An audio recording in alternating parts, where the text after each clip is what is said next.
MP दिन भर आप देख रहे हैं। आपका स्वागत है। आपके साथ मैं हूं पुनीत। 46 नगरीय निकायों के लिए कल वोटिंग होनी है। 8 लाख से ज्यादा मतदाता अपने वोट का इस्तेमाल करेंगे। तो वहीं कांग्रेस और बीजेपी ने अपनी अपनी जीत के दावे किए हैं। चुनाव के नतीजे 30 सितंबर को आ जाएंगे।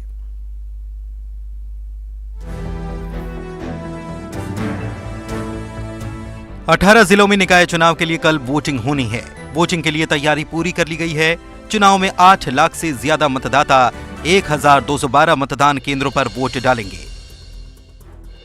सागर, सिंगरौली, शहडोल, अनूपपुर, उमरिया, डिंडौरी, मंडला, बालाघाट, सिवनी, छिंदवाड़ा, बैतूल, रायसेन, खंडवा, बुरहानपुर, खरगोन, अलीराजपुर और झाबुआ में चुनाव होने हैं।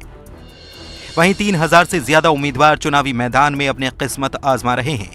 उधर कांग्रेस ने दावा किया है कि सरकार के प्रशासन पर दबाव के बावजूद उम्मीदवार अच्छा प्रदर्शन करेंगे। देखिए, कांग्रेस विपक्ष में है और सत्ता का पूरा दुरुपयोग हो रहा है।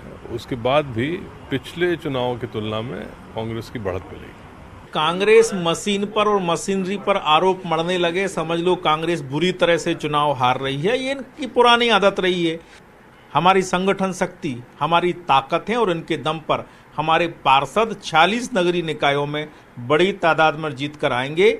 जैसे कि पिछले चरण में नगर पालिका और नगर परिषद हमने कांग्रेस से छीनी थी, इस बार भी हम छीनेंगे। कांग्रेस के बयान पर बीजेपी ने पलटवार किया। पिछले 2 चरणों की अगर बात की जाए तो बीजेपी के 9 महापौर ने जीत दर्ज की थी, जबकि कांग्रेस के 5 महापौर जीत दर्ज करने में सफल रहे थे। सिंगरौली में आप जबकि कटनी में निर्दलीय उम्मीदवार ने महापौर के पद पर बाजी मारी थी। 2023 में सूबे में विधानसभा चुनाव होने हैं। ऐसे में बीजेपी और कांग्रेस ने स्थानीय चुनाव में पूरी ताकत झोंकी है। वैसे तो सूबे के सिर्फ 18 जिलों के 46 निकायों में लोग शहर की सरकार का चुनाव करने वाले हैं, लेकिन यह चुनाव इतना अहम है कि प्रचार के दौरान भी बीजेपी और कांग्रेस दोनों ने अपना पूरा जोर लगा दिया। आखिर क्यों है इतना जोर, आइए समझते हैं।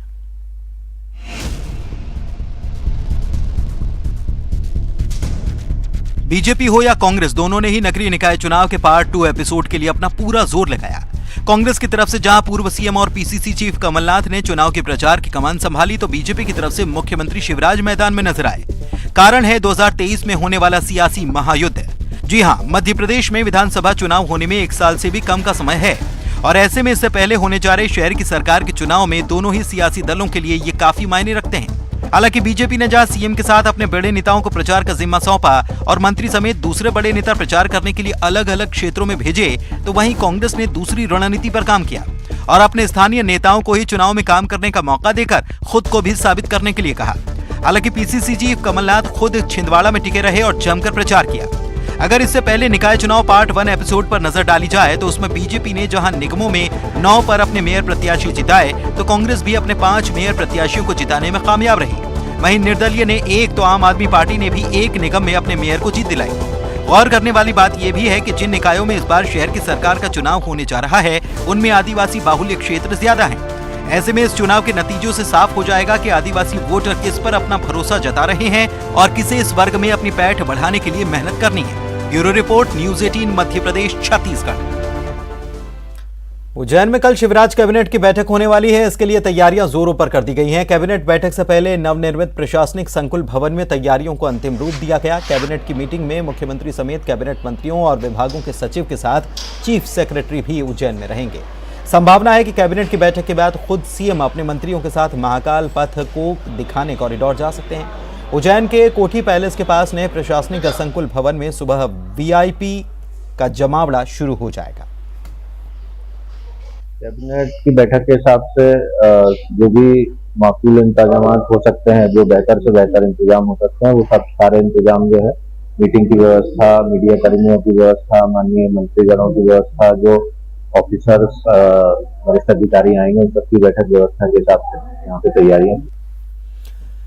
प्रधानमंत्री नरेंद्र मोदी 11 अक्टूबर को उज्जैन में महाकाल कॉरिडोर के पहले चरण का लोकार्पण करने वाले हैं। इस दौरान सरकार ने आदिवासियों को खुश करने की तैयारी की है। प्रधानमंत्री नरेंद्र मोदी जिस वक्त उज्जैन में महाकाल कॉरिडोर का लोकार्पण करेंगे, उस वक्त आदिवासी समाज के पुजारी भी कार्यक्रम में शामिल होंगे। पीएम के दौरे की तैयारियों को लेकर हुई समीक्षा बैठक में सीएम ने इस सिलसिले में निर्देश जारी किए। सरकार की तैयारी आदिवासी समाज में धार्मिक अनुष्ठान करवाने वाले तड़वी पटेल पुजारा को आमंत्रित करने की है। इसके अलावा अन्य प्रमुख पुजारी भी लोकार्पण कार्यक्रम से जुड़ेंगे।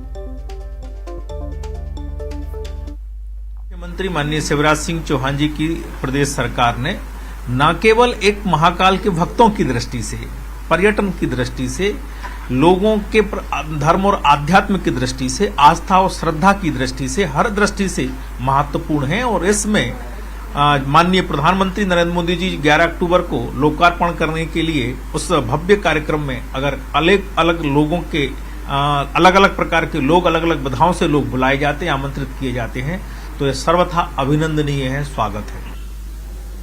माननीय कमलनाथ जी ने ओंकारेश्वर और बाबा महाकाल के विस्तारीकरण की योजना न केवल तैयार की थी, बल्कि 300 करोड़ रुपए तो बाबा महाकाल के मंदिर के अलॉटमेंट भी किया था। उन्होंने तो कभी इसको राजनीतिक तौर पर नहीं भुनाया। और भारतीय प्रधानमंत्री जी आए, शुभारंभ करें उस विस्तारीकरण योजना का, उससे कोई आपत्ति नहीं है, मगर उसे भी जातिगत आधार पर बांटकर इवेंट के रूप में सजाना मुनासिब नहीं। मध्य प्रदेश में गरबा आयोजन को लेकर गृह मंत्री का बड़ा बयान सामने आया। उन्होंने कहा कि गरबा आयोजकों को निर्देश दे दिए गए हैं कि गरबा में आने वाले लोगों का परिचय पत्र चेक किया जाए ताकि अप्रिय घटना न हो। उन्होंने कांग्रेस के में अध्यक्ष पद को लेकर कहा कि कांग्रेस डूबता जहाज है। मां की पूजा के दिन है ये, और स्वाभाविक रूप से हमारी जो संस्कृति मंत्री जी हैं वो इस बारे में स्पष्ट कह चुकी हैं। तो जो भी व्यक्ति आएगा तो गरबा के आयोजकों को ये देखना होगा कि वो आई कार्ड उनका देखें, पहचान सबकी हो, जिससे कोई अप्रिय स्थिति का निर्माण न हो। उसके पीछे भाव सिर्फ इतना है, बाकी पूजा के लिए सभी आ सकते हैं और मां की आराधना। शाहजहांपुर जिले के बटवाड़ी गांव में मुख्यमंत्री जन सेवा शिविर का आयोजन किया गया, जिसमें कैबिनेट मंत्री तुलसी सिलावट, मंत्री भरत सिंह कुशवाहा मौजूद थे। दोनों मंत्रियों ने मंच से पीएम मोदी और सीएम की तारीफ की और कहा कि सरकार की लोक कल्याणकारी योजनाओं से अंतिम छोर पर बैठे व्यक्ति को फायदा हो रहा है। मोदी जी 17 तारीख को उनका जन्मदिन था। जो देश के कल्याणकारी, मध्य प्रदेश की कल्याणकारी योजना भारतीय जनता पार्टी की जो 33 योजना है उनका लाभ हितग्राहियों को मिलेगा। जो योजना जिस साज के साथ, जिस संकल्प के साथ हमने प्रारंभ की, वो हितग्राही तक पहुँचने का ये दौरा जन सेवा अभियान जो मुख्यमंत्री ने किया ना, बस इसको कार्य में परिणत करने का हम लोग। मंत्री अरविंद भदौरिया और जल संसाधन मंत्री रामकिशोर कावरे अपने प्रवास पर रीवा पहुंचे। उन्होंने पहले तो अधिकारियों के साथ विभाग से जुड़े विषयों पर बात की, इसके बाद प्रेस वार्ता की, प्रदेश सरकार की उपलब्धियां गिनाई। राहुल गांधी पर निशाना साधने से चूके भी नहीं, कहा कि ये कांग्रेस तोड़ो यात्रा बन चुकी है। यूपी के सीधी जिले के सिहावल क्षेत्र में मची तबाही पर जल संसाधन मंत्री ने जांच कर दोषियों पर कार्रवाई की बात कही। तो भारत जोड़ने की जो बात कर रहे हैं, जैसे शुरुआत किया तो गोवा में भारत जोड़ो यात्रा में कांग्रेस तोड़ो यात्रा हो गई, अभी राजस्थान में संकट मचा हुआ है। ऐसे नौटंकियां हैं। देश बेसिक जो है ना, या भारत जोड़ो की बात करें, भारत तो ऑलरेडी जुड़ा हुआ है।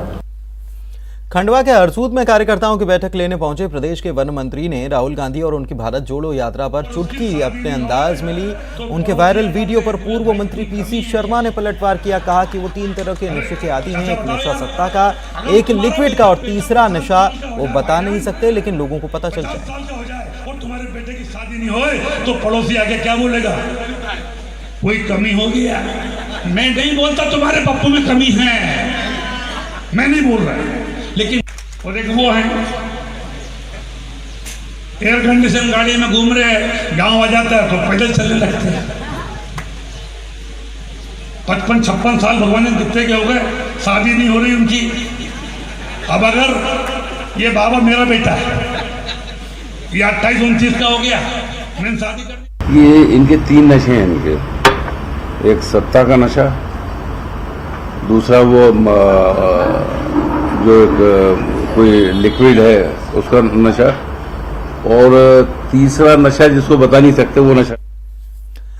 सागर पुलिस ने प्रोत्साहन घोटाले के 8 आरोपियों को गिरफ्तार किया। 2019 में देवरी कृषि उपज मंडी में प्याज भावांतर योजना में घोटाला हुआ था। इसके बाद मंडी बोर्ड ने घोटाले की शिकायत और एफआईआर दर्ज कराई, जिसके बाद देवरी के 25 व्यापारी और मंडी कर्मी को आरोपी बनाया गया। फिलहाल पुलिस और आरोपी व्यापारियों की गिरफ्तारी के लिए तलाश में लगी हुई है।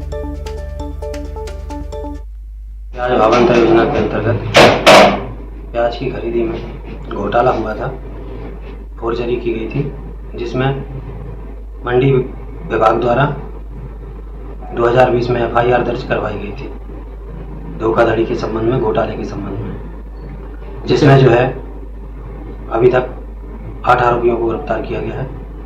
शेष आरोपियों को भी जल्दी गिरफ्तार किया जाएगा। बात जबलपुर की। यहां नेताजी सुभाष चंद्र बोस मेडिकल अस्पताल में 3 जालसाज पकड़े गए। इन्होंने छिंदवाड़ा की नर्स को नौकरी दिलाने के नाम पर बुलाया। 50,000 रुपए ऐंठने की तैयारी में थे। शक होने पर नर्स ने अस्पताल के ही मेडिकल कंट्रोल रूम में पदस्थ परिचित को जानकारी दी। इसके बाद कंट्रोल रूम प्रभारी के कहने पर सिक्योरिटी गार्ड ने तीनों को पकड़ा और अधीक्षक के सामने पेश किया। इसके बाद अधीक्षक ने गढ़ा पुलिस को जांच के लिए पत्र लिखने के साथ ही तीनों को पुलिस के हवाले कर दिया। पशु क्रूरता अधिनियम और गौवंश प्रतिषेध अधिनियम का उसी संबंध में कुछ लोग यहाँ पे ज्ञापन देने आए थे। उनका कहना था कि उसमें 4 आरोपी हैं। पुलिस ने कार्रवाई कर दी है, परंतु इसके अलावा कुछ अन्य आरोपी भी हैं। तो जो उन्होंने ज्ञापन दिया है उसकी पूरी जांच करा ली जाएगी और यदि किसी अन्य की संलिप्तता पाई जाती है तो निश्चित तौर पर उन पर भी कार्रवाई की जाएगी।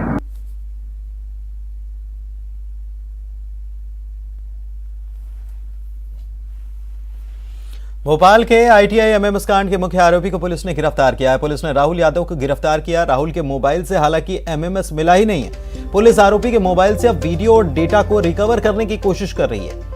इधर आईटीआई कॉलेज की एक छात्रा को आरोपियों ने एमएमएस के माध्यम से ब्लैकमेल किया था, यह आरोप है। पुलिस ने इस मामले में 4 आरोपियों को गिरफ्तार कर लिया है। इस मामले में गौरतलब बात यह है कि पुलिस को अभी तक एमएमएस मिला नहीं है, जिसका आरोप लगाया गया है कि इन्होंने एमएमएस के नाम पर इस छात्रा को ब्लैकमेल किया। लेकिन दूसरी तरफ राहुल यादव के घर पर नगर निगम ने कार्रवाई की और उसे तोड़ दिया। अरेरा हिल्स थाना इलाके के भीमनगर इलाके में आरोपी का घर है। मुख्य आरोपी है, इसको पुलिस ने गिरफ्तार किया और इसके मोबाइल को जब्त किया गया और इसके स्टेटमेंट्स में ये बात निकल के आई है कि वीडियो बनाने में जो मोबाइल प्रयोग हुआ था वो खुशरू ठाकुर नामक जो पहला आरोपी पकड़ा था उसका मोबाइल यूज़ हुआ था और वो मोबाइल से वो वीडियो अभी डिलीट हो चुका है। तो वो इसकी फोरेंसिक जांच के लिए उसका मोबाइल और जो बाकी साथी हैं सबके मोबाइल जब्त किए गए, क्योंकि ये आरोपी ने बताया कि वो वीडियो उसने अपने मोबाइल में भी फॉरवर्ड किया था, तो इसलिए हम लोगों ने इस पर IT एक्ट की धारा भी लगाई है। उमरिया में एक बार फिर से प्रशासन का बुलडोजर गरजा और बेशकीमती सरकारी जमीन पर सालों से जमे अवैध अतिक्रमण को गिरा दिया गया।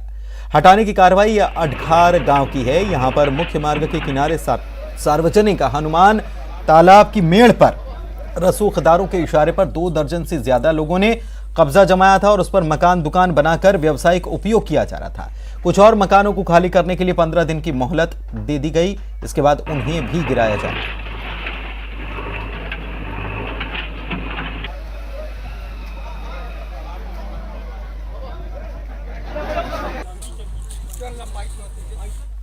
इधर सतना में नकली नोट चलाते 2 युवक पुलिस गिरफ्त में आए। इनके पास से 25,000 रुपए के नकली नोट बरामद किए गए हैं। आरोपी पान की गुमटी में नकली नोट चलाने की कोशिश में थे। पूछताछ चल रही है। कहा जा रहा है कि नकली नोट चलाने वाले गिरोह का भी खुलासा हो सकता है।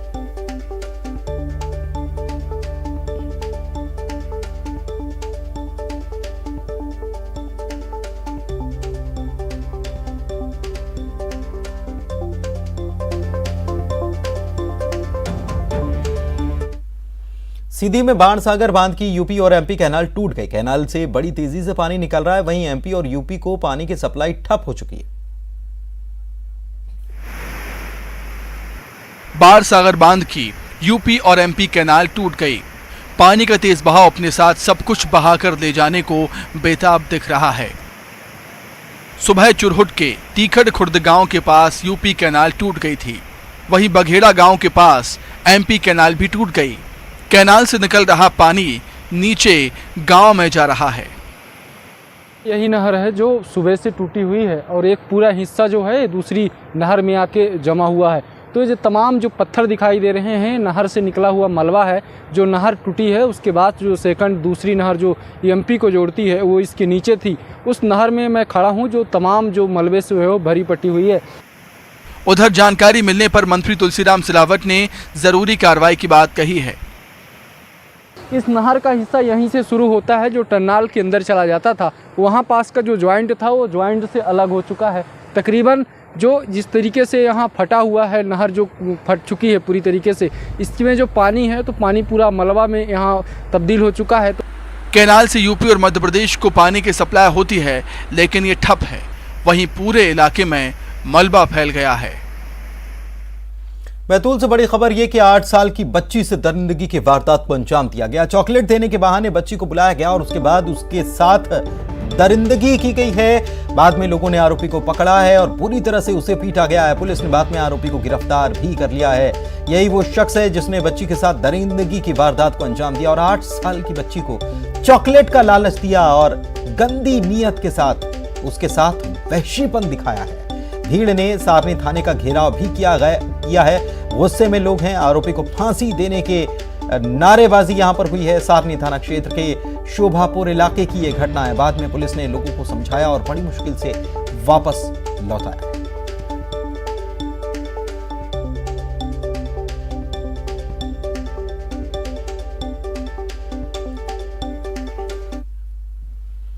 श्योपुर में रेत से भरी ट्रैक्टर ट्रॉली अनियंत्रित होकर पार्वती नदी में जा समाई। गनीमत रही कि घटना के वक्त मौके पर मौजूद 3 लोग ट्रैक्टर ट्रॉली की चपेट में आने से बच गए। आरोपी ड्राइवर मौके से भाग निकला। सूचना मिलने के 3 घंटे के बाद राष्ट्रीय चंबल अभयारण्य की टीम मौके पर आई और जेसीबी की मदद से ट्रैक्टर ट्रॉली बाहर निकाली गई। मामला श्योपुर कोटा हाईवे पर प्रेमसर कस्बे के पास का है।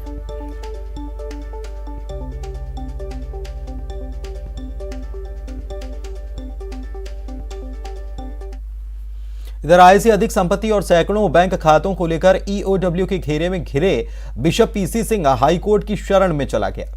जेल में बंद बिशप पीसी सिंह ने हाईकोर्ट में जमानत याचिका दायर की, जिस पर कोर्ट में सुनवाई के दौरान बिशप पीसी सिंह की तरफ से जमानत देने के लिए गुहार लगा दी गई। ईओडब्ल्यू ने लेकिन बिशप पीसी सिंह को जमानत देने का विरोध किया है। ईओडब्ल्यू ने कहा है कि बिशप अगर जेल से बाहर जाते हैं तो सबूत को प्रभावित कर सकता है। इसके बाद हाईकोर्ट ने ईओडब्ल्यू से केस की डायरी मांगी है और 30 सितंबर को अब अगली सुनवाई होनी है।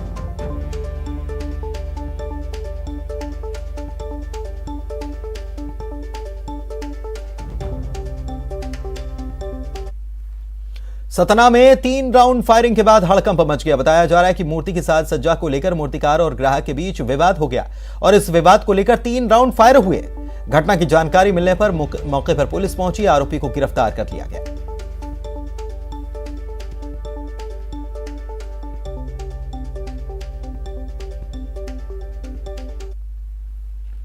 इधर सीहोर के नसरुल्लागंज पुलिस ने फर्जी बर्थ सर्टिफिकेट बनाने वाले गिरोह का पर्दाफाश किया है। पुलिस के मुताबिक फर्जीवाड़े के पीछे बिहार का रहने वाला मास्टरमाइंड है। पूछताछ में पकड़े गए आरोपियों ने बताया कि जल्द अमीर बनने और महंगे शौक को पूरा करने के लिए फर्जीवाड़े के खेल में वो उतरे थे। अब तक 53,000 से ज्यादा नकली जन्म प्रमाण पत्र लोगों को वो बांट चुका था। ठगने के लिए लोग अपनी दुकान को एमपी ऑनलाइन सर्विस से जुड़ा बताकर लोगों को ठगते थे। पकड़े गए आरोपियों में बिहार का रहने वाला शख्स तो शामिल है ही, साथ ही सीहोर, बालाघाट, यूपी के मेरठ का रहने वाला भी एक युवक इसमें है। लाड़कों का एक मामला आया था जिसमें ये फर्जी बर्थ सर्टिफिकेट बनाने का मामला संज्ञान में आया था, जिसमें त्वरित कार्रवाई करते हुए मामला पंजीबद्ध किया था और जब वह संचालक था उसके खिलाफ एफआईआर कर उससे पूछताछ की गई थी। प्रथम दृष्टया जब उससे पूछताछ की गई तो उसने बताया कि मुझे लिंक के माध्यम से बाहर से लिंक आती थी, जिसके वो तह तक गए, साइबर की मदद ली तो पहले 12 सिवनी से एक गिरोह के साथी को पकड़ा, जिससे फिर पूछताछ की तो उसने बताया कि उसको लिंक कहीं और से फॉरवर्ड होती थी और यूपी से 2 लड़कों को गिरफ्तार किया। उनसे फिर पूछताछ की। इस तरह से गिरोह बनता गया और उसके बाद एक फाइनली जो इनका जबलपुर के मदन महल थाना पुलिस ने 2 करोड़ 80 लाख रुपए के गबन के मामले में 2 लोगों के खिलाफ एफआईआर दर्ज की है। फरियादी ने 2 लोगों के साथ मिलकर शराब दुकान का लाइसेंस लिया। बाद में विवाद के बाद पार्टनरशिप खत्म हुई, लेकिन अपने दोनों साथियों से जब उसने पैसे मांगे, इस पर दोनों ने उसे 2 करोड़ का चेक दिया और बैंक में वो बाउंस हो गया। इसके बाद थाने में शिकायत की गई, जिस पर पुलिस ने मामला दर्ज कर दोनों की तलाश शुरू कर दी। गोविंद भायल इनसे 2 करोड़ 55 लाख रुपया लगभग ये लेना था। तो जब उनके द्वारा चेक दिया गया तो चेक अनादरित हो गया। उस बात को लेकर जब उन्होंने बार बार बातचीत किया तो उन्होंने फिर दूसरा चेक दिया, तीसरा चेक दिया, लेकिन हर बार वो। बुरहानपुर की गणपति नाका पुलिस ने उतावली नदी में अवैध खनन कर रहे रेत माफिया पर दबिश दी और 7 गुर्गों को दबोच लिया। 3 जेसीबी मशीनें, 4 ट्रैक्टर ट्रॉली जब्त की गई। पुलिस के मुताबिक अभी नदी से खनन का ठेका पास नहीं हुआ, इसके पहले ही काम शुरू कर दिया गया।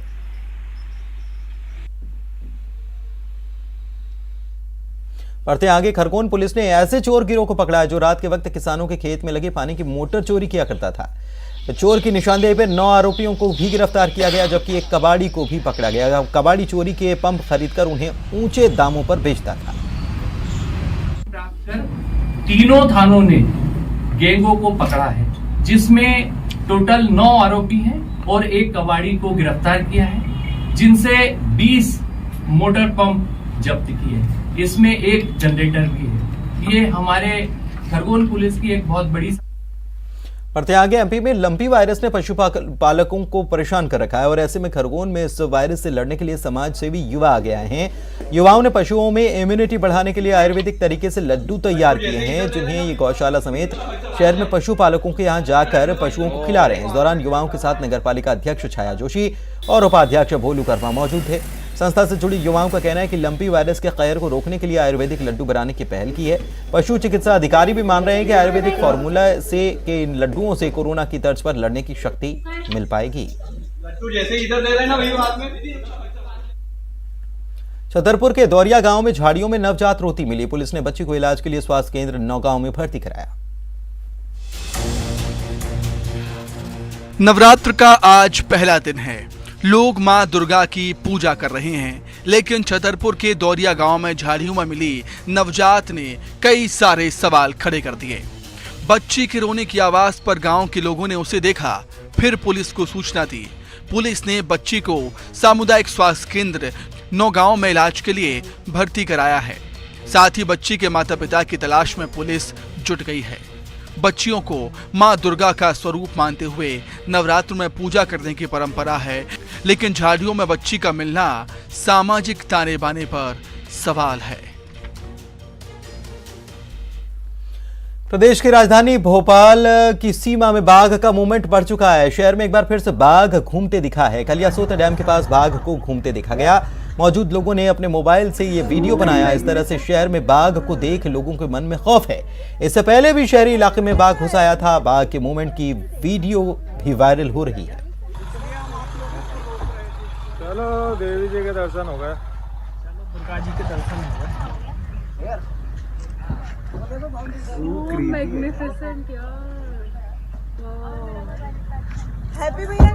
मैंने तो बिल्कुल सड़क पे ही देखा था। भोपाल में राजभवन में नवरात्रि के पहले दिन गरबे का आयोजन किया गया। राज्यपाल के साथ मुख्यमंत्री ने गरबा देखा। उनकी पत्नी, सीएम की पत्नी साधना सिंह भी इस दौरान मौजूद थी।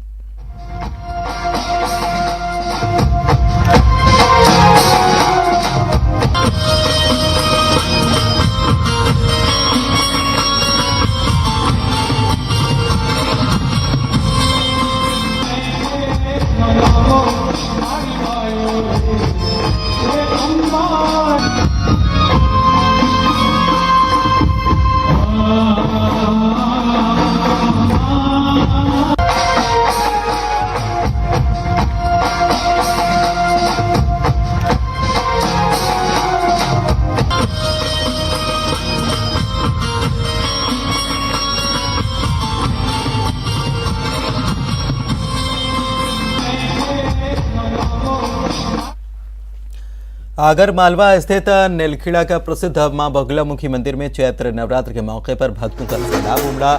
सुबह शुभ मुहूर्त में घट स्थापना के बाद मां का आकर्षक स्वर्ण श्रृंगार किया गया। माता के प्रसिद्ध मंदिर में सुबह से ही भक्तों की कतार लगी।